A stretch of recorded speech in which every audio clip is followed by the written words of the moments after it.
Mari Tuan. Mari silakan.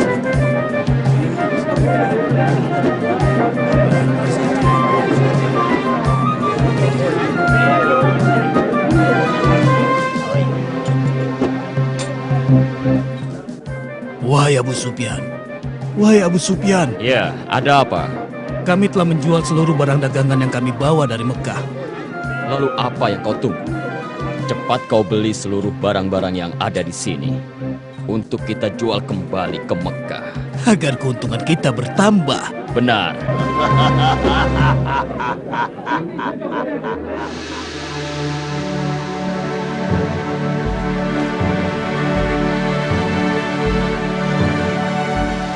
Selamat datang, aku ucapkan, wahai penguasa Busra. Penguasa sebenarnya adalah Anda, wahai penguasa Romawi. Penguasa sesungguhnya adalah Allah yang Maha Esa. Salam sejahtera bagi baginda penguasa Romawi serta rahmat Allah dan berkatnya untuk baginda. Siapa orang ini yang datang bersama Anda, wahai penguasa Busra? Kenapa dia tidak membungkukkan badannya ketika berhadapan denganku? Hamba Dihyani Al-Khalifah Al-Kahfi. Kami tidak membungkuk kecuali kepada Zat yang Maha Esa dan Maha Perkasa. Andai saja aku tidak melihat bahwa kau telah mengenakan tanda seorang utusan, pasti aku akan memperkarakan Anda. Dia dari utusan mana?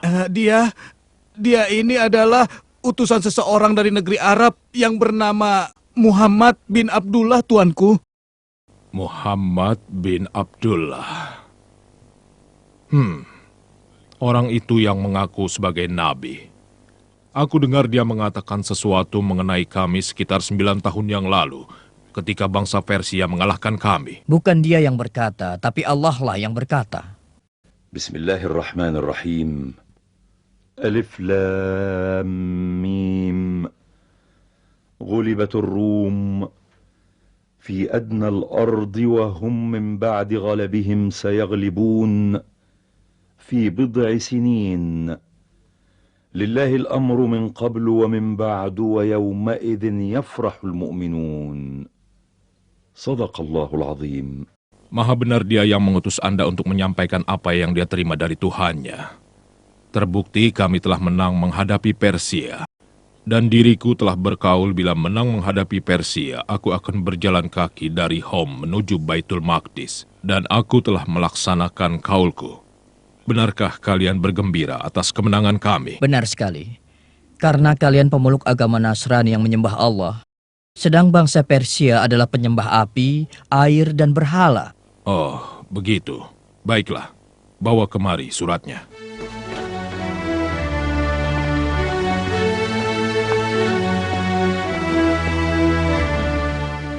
Dengan menyebut nama Allah yang Maha Pengasih, lagi penyayang. Dari Muhammad hamba Allah dan utusannya, ditujukan kepada Heraklius, penguasa Romawi, keselamatan bagi yang mengikuti petunjuk. Ikutilah ajaran Islam, maka Anda akan mendapatkan keselamatan yang sebenarnya. Ikutilah ajaran Islam, maka Anda akan mendapatkan pahala 2 kali lipat. Bila Anda menolak, maka seluruh dosa bangsa Romawi menjadi tanggung jawab Anda. Wahai Panglimaku, siap menerima perintah.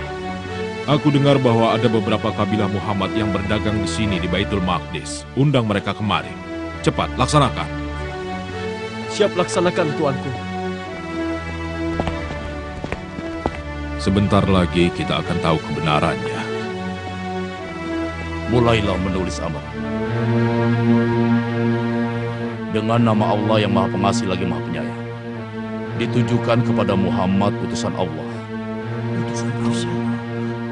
Dari Najasyi Asama. Salam sejahtera. Aku bersaksi bahwa Anda adalah utusan Allah. Dan aku membaiat Anda. Dan aku menyatakan menjadi seorang Muslim karena Allah Tuhan Pencipta.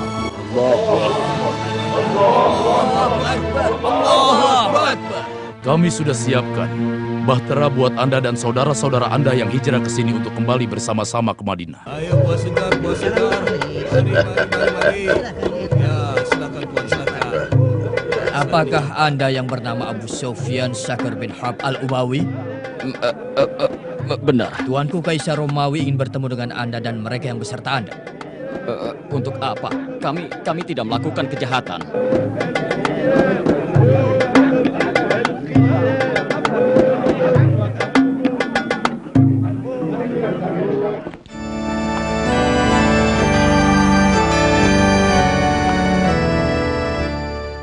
Aku telah mempelajari tentang orang yang disebut sebagai nabi. Dia tidak memerintahkan memakan sembelihan yang menjadi bangkai. Dia bukan seorang penyihir sesat. Dia bukan pula paranormal yang kerjanya berbuah. Aku telah menemukan pada dirinya tanda-tanda kenabian. Dan itu tidak bisa dipungkiri. Lalu bagaimana Anda membalas suratnya?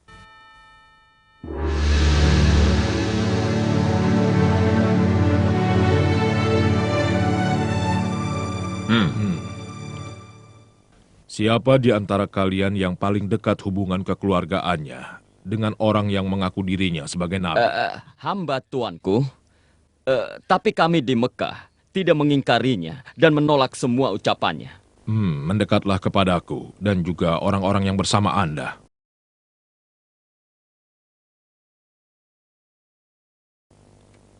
Wahai Abu Sufyan, aku akan bertanya padamu tentang Muhammad dan kuperingatkan agar kau tidak berdusta. Dan untuk yang lain, kalau dia berdusta, tolong beritahu padaku. Mengerti? Kami mengerti, Baginda penguasa Romawi. Kami mengerti. Ceritakanlah tentang silsilah keluarga Muhammad. Dia keturunan dari keluarga yang agung dan mulia. Adakah di kalangan kalian yang mengaku sebagai nabi sebelumnya? Tidak ada, Baginda. Adakah kakek dan kakek moyangnya yang menjadi raja atau penguasa? Tidak ada. Apakah pengikutnya dari golongan kelas atas atau golongan kelas bawah? Pengikutnya dari golongan kelas bawah. Apakah pengikutnya semakin berkurang? Bahkan bertambah terus. Apakah kalian pernah menemukannya berdusta sebelum dirinya mengaku sebagai nabi? Ayo jawab. Kami memberinya gelar orang yang jujur dan terpercaya, tuanku. Pernahkah dia berkhianat? Kalau bukan kalian ada di sini, dan kekhawatiranku kalian membongkar kedokku di masyarakat Quraisy, aku pasti berbohong. Dan akan kukatakan sesukaku tentang Muhammad. Aku menunggu jawaban dari Anda. Belum pernah. Belum. Tapi saat ini kami sedang mengadakan gencatan senjata selama 10 tahun. Dan kami tidak tahu apakah dia akan berkhianat atau tidak. Apakah kalian memeranginya? Bentrokan di antara kami sering terjadi. Satu masa mereka menang dan satu masa kami yang menang. Lalu apa yang dia serukan? Dia sering berkata, "Sembahlah Allah yang Esa, dan janganlah kalian menyekutukannya dengan sesuatu." Dia juga melarang kami menyembah berhala yang telah disembah oleh nenek moyang kami.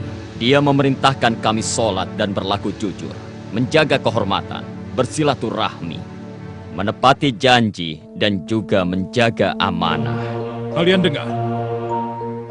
Dia bukan seorang keturunan raja. Jadi dia mengaku sebagai nabi bukan karena menginginkan tahta nenek moyangnya. Pengikutnya dari golongan kelas bawah seperti pengikut Isa Al-Masih.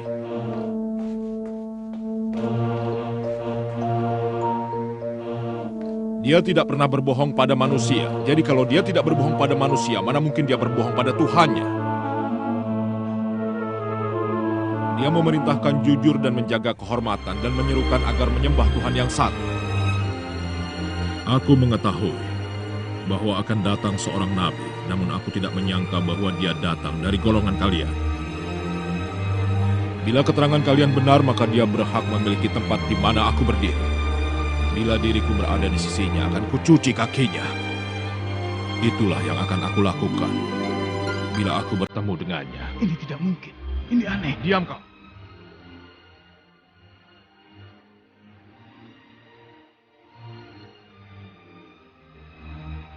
Wahai Abu Sufyan, pergilah Anda dan juga orang-orang yang bersama Anda.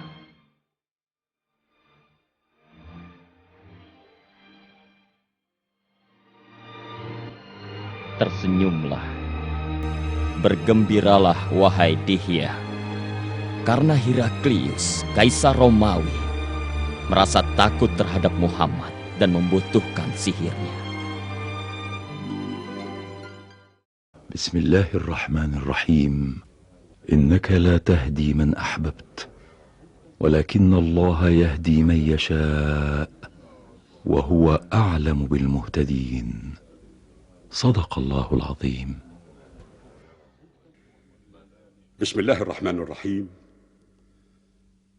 الذين يتبعون الرسول النبي الأمي الذي يجدونه مكتوبا عندهم في التوراة والإنجيل يأمرهم بالمعروف وينهاهم عن المنكر ويحل لهم الطيبات ويحرم عليهم الخبائث ويضع عنهم إصرهم والأغلال التي كانت عليهم، فالذين آمنوا به وعزروه ونصروه واتبعوا النور الذي أنزل معه أولئك هم المفلحون. صدق الله العظيم.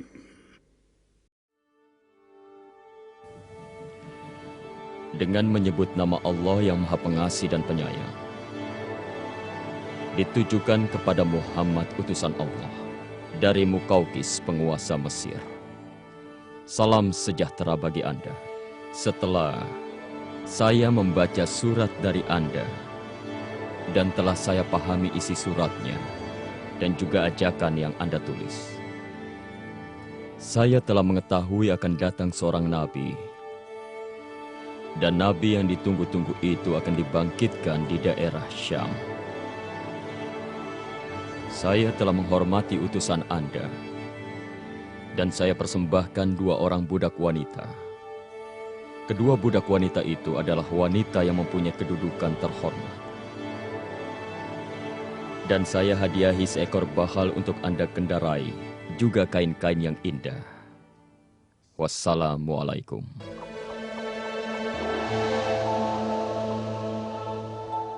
Demikianlah kisah pertemuanku dengan Heraklius, penguasa Romawi, ya Rasulullah.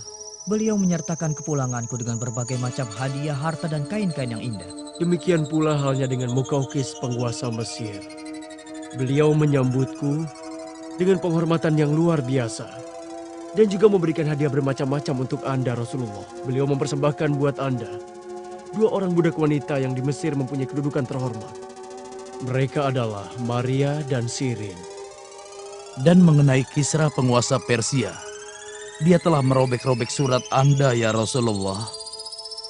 Saat itu juga Rasulullah berdoa kepada Allah, memohon agar kerajaan Kisra dirobek-robek.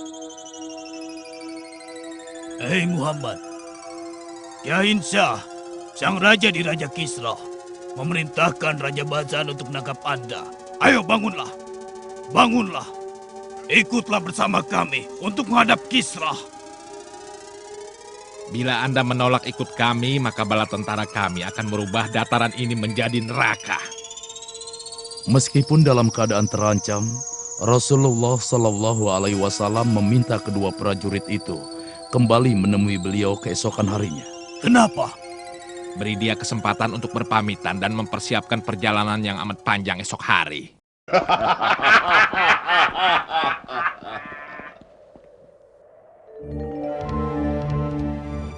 Malam harinya, yaitu malam Selasa, tanggal 10 Jumadil Ula di tahun ke-7 Hijriah, Rasulullah Shallallahu Alaihi Wasallam diberitahukan bahwa si Rohab putra Kisra telah melakukan perebutan kekuasaan. Kisra dibunuhnya, lalu dia mengangkat dirinya sebagai penggantinya. Allah telah merobek kekuasaan Kisra melalui tangan putranya.